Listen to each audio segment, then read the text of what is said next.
Hey everybody, Tim and Julie here for The Batman, Season 1, Episodes 5 through 8, because we do them in groups of 4. So we'll start with number 5, The Man Who Would Be Bat, all about Dr. Kirk Langstrom. Now, I have a special connection with Dr. Kirk Langstrom only because, he was the first episode of Batman, the animated series. So anytime I see the Man Bat, I always think, this is how the animated series of the 90s started. So what did you think of, the previous versions of Kirk Langstrom compared to this Kirk Langstrom, who was very pale? Yeah, he was. I don't know. I think I like the other ones better. Okay. That's it? Yeah. Yeah, fuck him. Okay. Episode 6, The Big Chill, where we see this version of Mr. Freeze. Now, he is voiced by Clancy Brown. I am a huge fan of Clancy Brown. Going all the way back to Highlander, where he was the main villain. He's Mr. Krabby Patty. Most people, I assume most people, I don't even know, think of him as Lex Luthor. So he is no stranger to the DC universe. He's even in the Flash universe. So now he is the voice of Mr. Freeze. Now, as you know, Mr. Freeze has been around for years and years and years. But it wasn't until the 90s where they redefined who Mr. Freeze was. And they gave him the sob story of oh, my wife was frozen. And I'm not really evil. I'm just trying to save her. This version says, fuck that. No. He's just evil. He's evil. Which I don't know if you noticed. The whole, when he's, attacking the yacht in the beginning, it's very Gilligan's Island. There's the skipper, and he's like, don't worry, little buddy. Yeah. So, yeah, so what did you think of this particular version of Mr. Freeze? Like you said, he was an evil. There was nothing for you to feel Sympathetic? sorry, about him. No. Yeah. Which is because in the Adam West series, we saw 3 different ones. Yeah. But all of them were evil as well. There was no sympathy. Nope.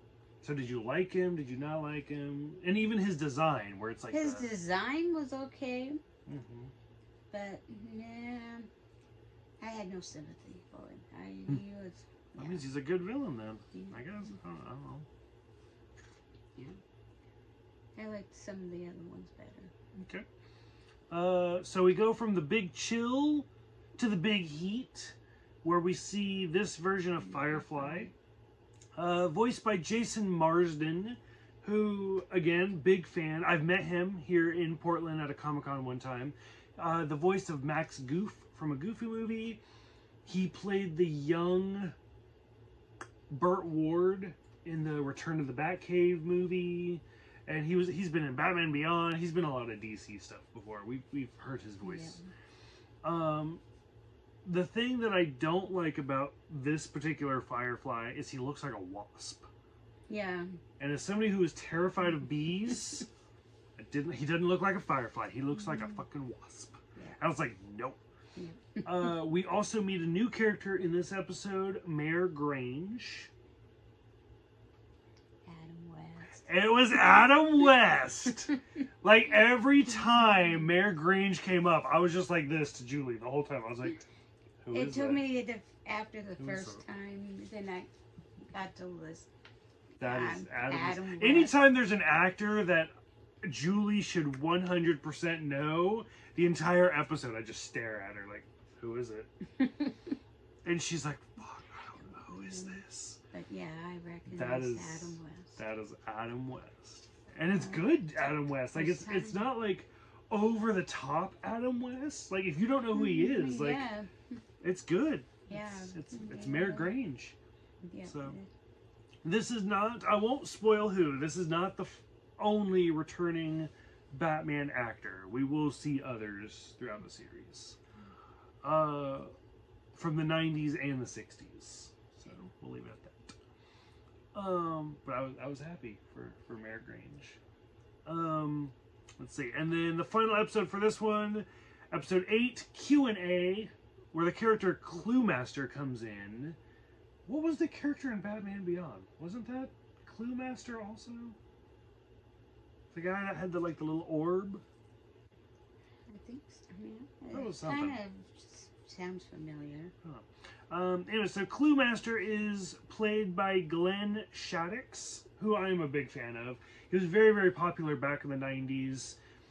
The first things that come to my mind are Beetlejuice and The Nightmare Before Christmas, both Tim Burton things. But he was a big actor, figuratively and metaphorically, back in the 90s. He's a fun actor.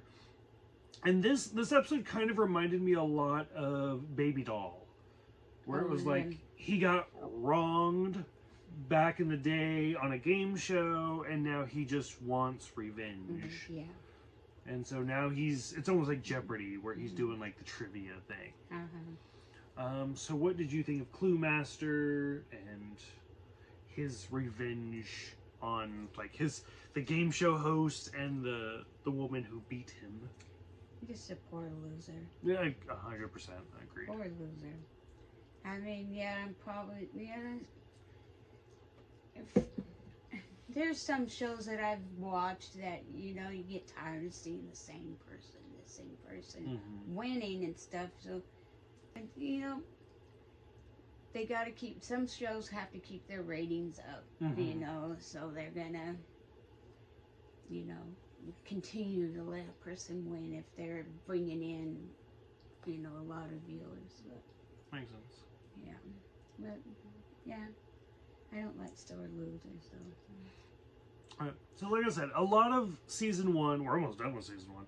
A lot of season 1 is bringing in characters we already know before: the Joker, the Penguin, Catwoman. For this group, Mr. Freeze, Firefly. So for this, Cluemaster is actually kind of a newer character. So here we are. We're 8 episodes in, almost done with the first season. What do you think of the interpretations of the characters you've seen? And what do you think of the new characters that have been introduced? What do you think of the show so far? Well, after the first episode, they started getting better. Yeah, I like how they're bringing characters. Okay. Yeah. You're fleshing out the story more? Yeah. Okay. Any other closing thoughts for this little group? No, they're getting better. Getting better? Everything's getting better. Good. Okay. So, for those who have seen it, what did you think of the Man-Bat, Mr. Freeze, the Firefly, and Cluemaster, the group of the villains for this little section?